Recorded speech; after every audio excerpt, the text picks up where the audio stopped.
चला, काय आहे आता क्रियापदाचा भाग कोणता आहे आपला आता? शक्य क्रियापद. प्रयोजक झालेला आहे बेटा काल, है ना. आता आपण घेणार आहोत कोणतं? शक्य क्रियापद.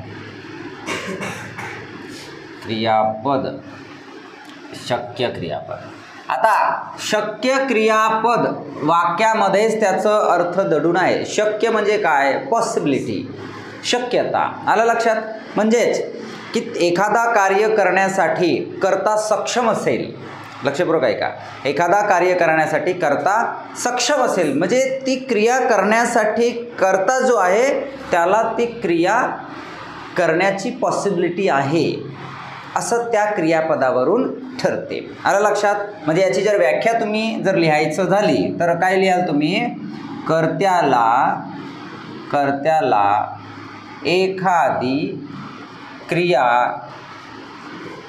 करण्याची शक्यता होत असेल त्याला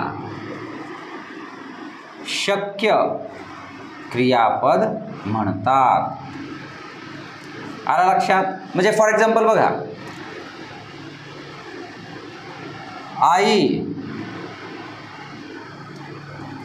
आईला आता काम करवते. आईला आता काम करवते.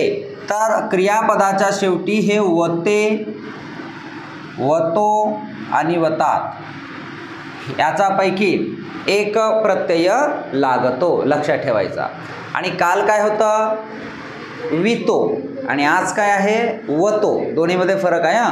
वितो असला की प्रायोजक आणि वतो असला की शक्य. आलं लक्षात? बघा आता, आईला आता काम करवते. समजून घ्या, आईला ताप आला असेल, तिला काम करवता येत नसेल अगोदर, पण आता ताप आराम झाला, ती बरी झाली, तर आता तिच्याशी काम करवते. म्हणजे शक्यता निर्माण झाली की नाही? म्हणजे असे वाक्य ज्यामध्ये शक्यता, पॉसिबिलिटी येतात त्यांना शक्य क्रियापद असे म्हणतात. आता दुसरा, मला आता डोंगर चढवतो म्हणायचं आपण. मला आहे तर चढवतो किंवा चढवते. एखादी स्त्री बोलत असेल तर चढवते, पुरुष बोलत असेल तर चढवतो किंवा चढवतो.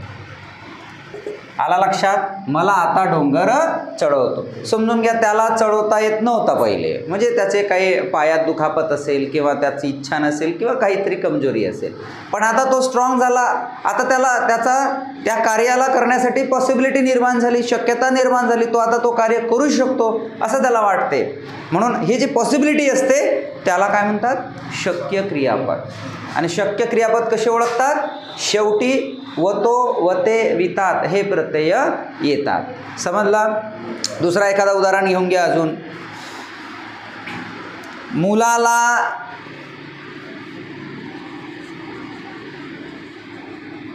आता बसवते. समजून घ्या, अगोदर त्याला काहीतरी दुखापत असेल, तो बसू शकत नव्हता, पण आता ती दुखापत बरी झाली, आता त्याला बसवते. म्हणजे बसण्याची कॅपॅसिटी त्याच्यामध्ये आली, पॉसिबिलिटी आहे. आलं लक्षात? म्हणून असे जे क्रियापद असतात त्यांना शक्य क्रियापद म्हणतात, की जी क्रिया करता करण्यासाठी सक्षम असतो, कार्यरत असतो किंवा पॉसिबिलिटी असते, क्षमता असते. तर असे जे क्रियापद असतात किंवा ही जी क्रियापदातील वाक्य जे असतात त्यांना म्हणतात शक्य क्रियापद. समजलं आता?